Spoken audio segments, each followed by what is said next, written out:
So Pat, we know the basic details of this agreement and $850 million from the state and Erie County. Your thoughts, your initial thoughts on this stadium proposal or plan? It's a whole lot of money. It would be the largest stadium subsidy in American history, topping the 750 million or so that were given to the Las Vegas Raiders for their stadium. And the Hochul administration and the NFL are selling this as it will obviously pay off for taxpayers, that the public portion will most definitely be covered by the economic impact that the stadium will have on the area. She's going to have to show some really, really, really fancy math to make that work, because there's no reason to think, looking back historically, that that's actually going to be the case. These stadiums don't pay off for taxpayers. They don't create the sort of economic benefits that would justify a cost this large to the public. She mentioned the $27 million that was in the state study, which has to do with the players' salary, taxes paid by the players on their salaries, taxes at hotels, and these kinds of things. If you do the math, their math is it comes out to 800 and some million dollars, which kind of offsets. What do you say to that? Wait, she said that like that over how long? This is going to pay off over? Well, 30 years theoretically, if it's $27 million a year. Yeah, so I mean, if that's true, you're operating under the assumption that they would have most definitely left if the Bills would have most definitely left if they didn't get a new stadium. Is that true?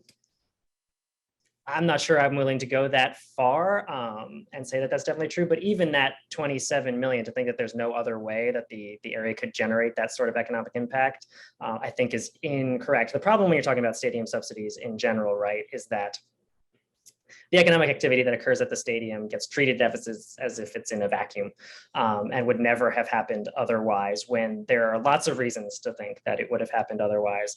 So the crux of the matter, right, would the Bills just have up and left if they don't get this deal? I guess I can't know. I'm not in the Pagula's heads, but I would even be skeptical that that was completely true. And if that's the only number that they're banking this on, maybe that's how she's going to say the math works out. County executive referred to it as one of the largest public construction jobs in the region and forever, Yeah, and I mean, like, that's true, right? Like, there will be a short-term construction bump. There always is when you do these sorts of projects. But the question is whether you're building something long-term sustainability, like sustainable for the region, something that creates knock-on effects in the economy. And there's no reason to think an NFL stadium does that. And if really the only economic effect that you're hanging your hat on is taxes paid by the literal players on the team and the coaching staff, that's pretty underwhelming to me. Mm-hmm. Do you think that this is larger than the Vegas deal? Is this a product of this is where the league is going, or is it a product of it's Buffalo, it's Western New York, we have to pay a bigger share? I mean, what do you make of that? I think it's more the latter. The trend has kind of been in the other direction, especially with LA being such a success with a completely privately funded stadium. So I think this is kind of going to be an outlier in the next bunch of stadium deals, probably not by a ton. But yeah, it setting a new record here. And I think it is just like a Buffalo thing. And there's such fear of the team leaving and amongst politicians of being blamed for such a beloved city institution leaving, that they're willing to go that high. That is always the what the team owners can hang over the heads of taxpayers and politicians is the threat to leave. That's always the final card that they can play. Say, oh well, if you don't give us what we're asking for, we'll go.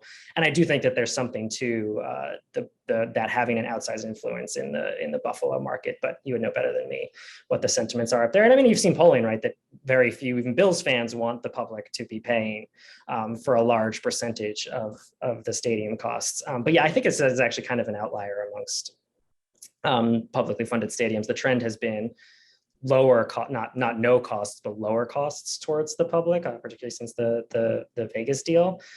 So yeah, this one kind of sticks out for me. When I saw that headline number, it was just like, wow. And I think a sort of dishonest thing that the administration is doing is that but at least their allies floated this 1 billion number and threw that out there. And now that it's only coming in at 850 million, they're trying to make that sound totally reasonable. And like, taxpayers got a huge discount because instead of paying $1 billion, they're only going to pay 850 million. Right. Just to be clear, this would be the largest subsidy of any sports stadium, not just NFL. Any sports stadium. Yes, Right. breaking the previous record set by also the NFL's Las Vegas Raiders in Nevada. But yeah, baseball stadiums, hockey arenas, basketball arenas, none of them have gotten this high. Right. Does it matter? There was some discussion that this will be multi-use, and there was reference to soccer games and concerts. Does it matter? And I mean, it's an open air stadium with a partial roof, as we understand. So yeah, it doesn't, I think. And that's actually one of on the spectrum of useful sports facilities to have around. The argument, in terms of their economic impact, the argument is kind of best for the shared hockey, basketball, 17 to 30,000 seat arena, because you really can use those all the time, right? You have tons of hockey and basketball games. That's 40 home dates a year. If you have an NBA and an NHL team each in those arenas, you can do college basketball. You can do tons of concerts. You can do ice skating events, Disney on Ice, that sort of stuff. You can get an arena football league in there. You can get the WNBA. You can get all sorts of stuff. You can really use an arena of that size all the time. Demand for an NFL-sized stadium is just not that high. You can get a few international soccer games, maybe, if you can convince US Soccer to go play in Buffalo.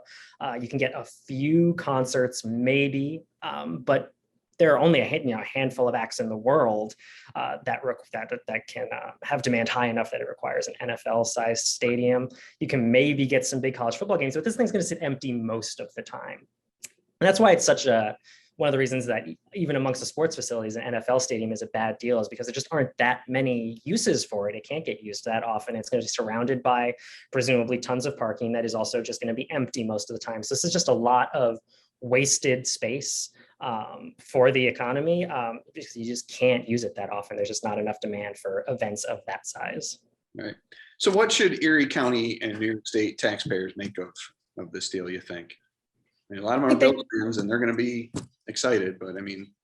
Absolutely. I mean, you should just be really skeptical towards the claims that this is going to pay off economically for the state. Now, there is a case to be made, right, that having sports teams in a particular area, having a sports team in your community is good for reasons that have nothing to do with money. They make people happy. They build civic pride. When they win, you get to have parties, and that's all really fun. And there is a value to having something like that in the community. And it would be really sad if the Bills ultimately left, I imagine, for folks living in Buffalo. What you shouldn't buy is the idea that this will make you rich, right? Maybe folks feel that it is worth spending this money to have this institution in the city. And that's great. More power to you. And I would even listen to the argument that because of what it means to the community, this is a worthwhile cost. But the NFL and the local administration and stadium boosters writ large don't make that case. They make the case that this is worth it economically, that these things pay for themselves. And historically, that has just not been the case. And there's very little reason to think it will be the case here.